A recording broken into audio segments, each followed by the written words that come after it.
तो दोस्तों फाइनली आज इंडियन फिल्म इंडस्ट्री के रियल बाहुबली यानी कि डार्लिंग प्रभास की मच अवेटेड फिल्म केजीएफ का चैप्टर 3, यार गलती हो गई, सॉरी माफ कर दीजिएगा, मैं केजीएफ का चैप्टर 3 बोल दिया।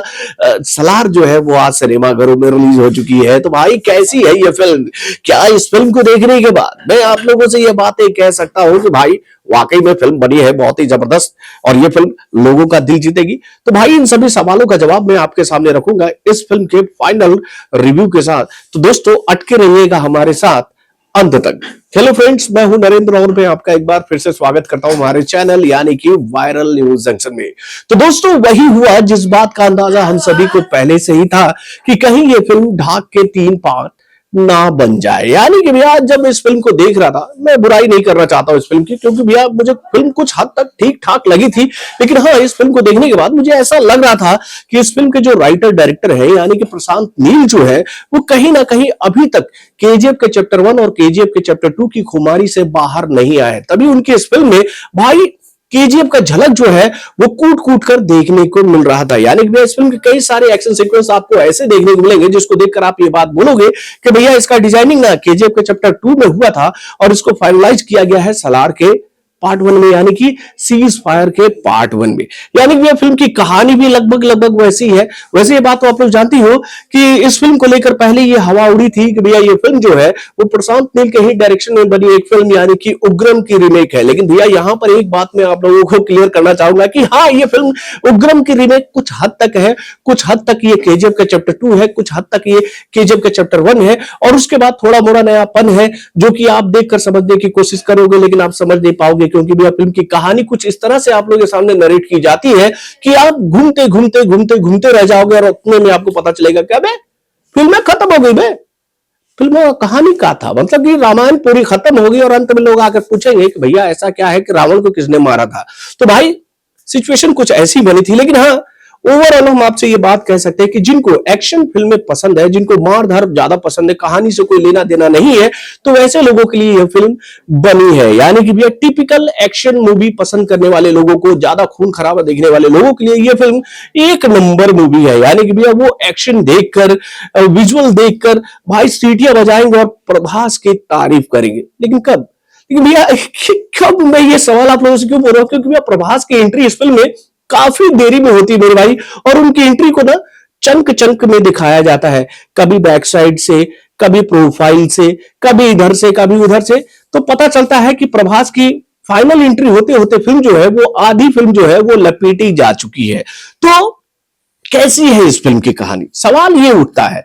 तो देखिए, अमूमन ये बात तो आप लोग जानती हो कि मैं अपने किसी भी रिव्यू में किसी भी फिल्म की कहानी को आप लोगों के सामने रिवील नहीं करता, और यहां भी मैं आप लोगों के साथ ऐसा ही करने वाला हूं। यानी कि इस फिल्म की कहानी को मैं आप लोगों के सामने रिवील नहीं करूंगा, क्योंकि मुझे कहानी बहुत हद तक समझ में नहीं आ पाई मेरे भाई। क्योंकि कभी पास्ट, कभी प्रेजेंट, कभी इधर कभी उधर, ये लोग कहानी को इतना घुमा रहे थे कि हम कहानी को समझे, कि एक्शन को देखे, कि बीजीएम को सुने, कि डायरेक्शन को देखे, भैया हमारा दिमाग जो था ना वो पूरी तरह से कंफ्यूज हो गया था। यानी कि भैया फिल्म की शुरुआत कुछ ऐसे होती है कि 2 बच्चे शुरू में दिखाए जाते हैं जिनका नाम है वर्धा और देवा। ये दोनों काफी अच्छे दोस्त हैं, दोनों एक दूसरे के लिए कुछ भी कर गुजर सकते हैं। यानी कि देवा का किरदार तो ऐसा है कि अगर वर्धा को कोई उंगली भी लगा देगा ना तो वो पूरी दुनिया को उखाड़ कर रख देगा। और भाई इन दोनों बच्चों का किरदार वाकई में शुरू में बहुत ही बेहतरीन लगा था। इन दोनों ने बहुत ही बेहतरीन काम किया और इनकी वजह से फिल्म थोड़ी सी शुरू में अच्छी लगी।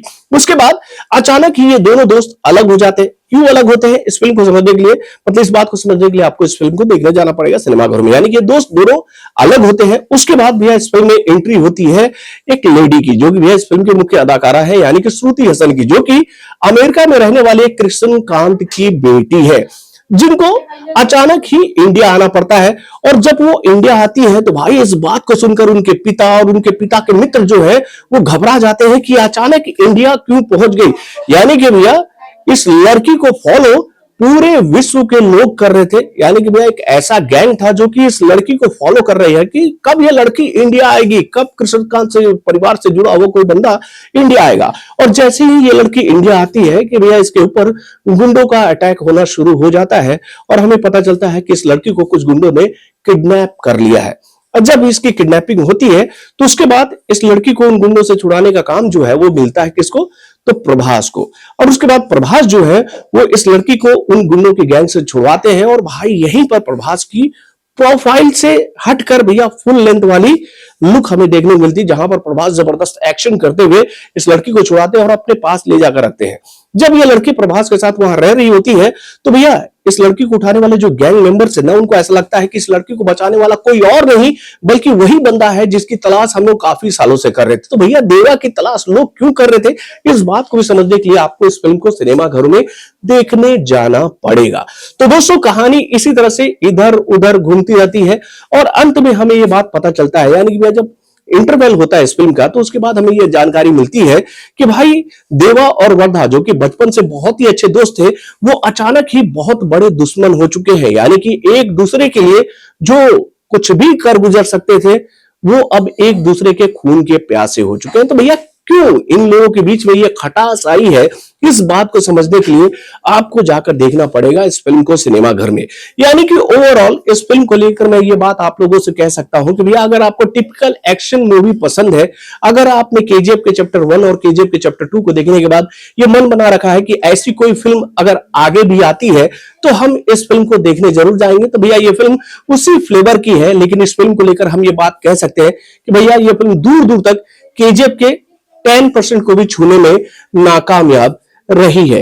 यानी कि भाई सब कुछ मिला जुला कर ऐसा हमें देखने को मिल रहा है कि प्रशांत नील जो है वो अभी भी केजीएफ के चैप्टर 1 और केजीएफ के चैप्टर 2 की खुमारी में डूबे हुए हैं। तो दोस्तों अंत में अगर आप लोग मुझसे ये सवाल पूछोगे कि मुझे ये फिल्म कैसी लगी, तो पर्सनली मैं आप लोगों को ये बात कहना चाहूंगा कि भैया मुझे ये फिल्म एवरेज मूवी लगी। एक एक्शन मूवी के तौर पर मैं इस फिल्म को ले सकता हूं, एक बार इस फिल्म को मैं देख सकता हूं, लेकिन दूसरी बार इस फिल्म को देखने की मेरी हिम्मत बिल्कुल नहीं होगी, क्योंकि भाई एक ही ड्रामा हम बार बार कितनी बार देखे। भैया देखिए हम प्रशांत नील से ये उम्मीद लगाए बैठे थे कि इस बार वो कुछ यूनिक लेकर आएंगे, क्योंकि उन्होंने ये बात क्लियर की थी कि इस फिल्म का कनेक्शन कहीं से भी ना तो केजीएफ के चैप्टर 1 ना ही केजीएफ के चैप्टर 2 से है और ना ही उग्रम से है।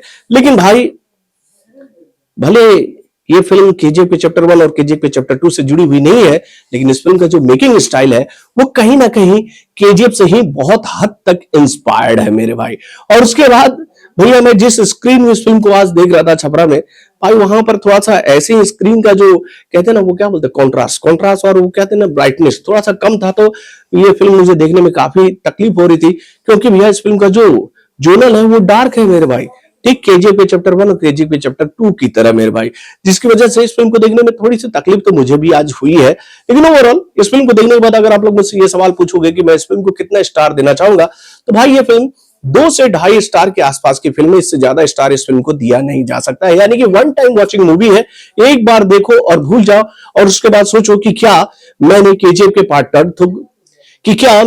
पार्ट 3 को देख लिया है। तो बॉलीवुड से जुड़े और भी कई सारे खबरों को जानने के लिए हमारे चैनल यानी कि वारन जंक्शन को सब्सक्राइब करना ना भूलिएगा और बारने अपडेट्स को जानने के लिए बेल आइकन को जोर दबाइएगा।